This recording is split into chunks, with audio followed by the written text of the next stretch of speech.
tapos ang ating workout. So, anong gagawin ko? Ipifix ko yung ating bed. Aming bed pala, hindi natin. Aming bed. Kung saan kami natulog magdamag. So, samahan nyo ako at liligpitin natin ng konti, ha? Daily life ko to. Ito lagi ang ginagawa ko in the morning.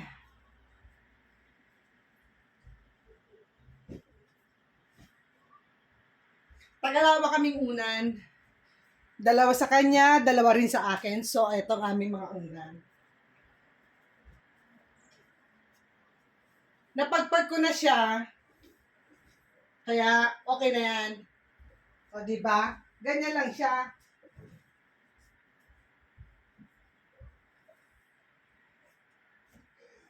Hihilahin ko siyang ganyan, and then ipapailalim ko siya. Well, ganyan lang ang trick. And narinig niyo ba yung ubo ng aking jowa bells? Matindi ang kanyang ubo.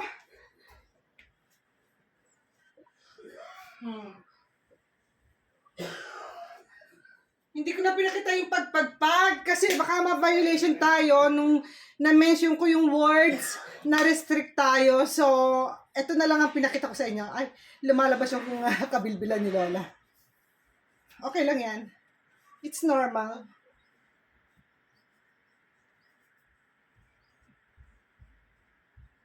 Ganyan lang ating pagliligpit, ha?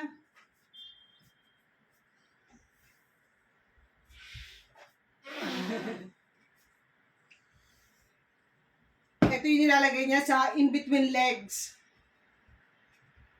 So, ayan. Nakalipit na tayo.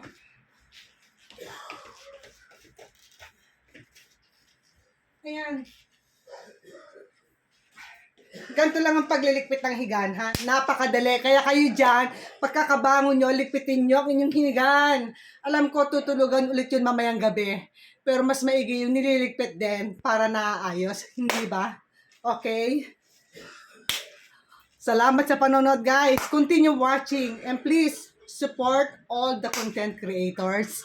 Hindi lang ako. Marami tayo dyan. Support din po natin silang lahat. Okay, guys?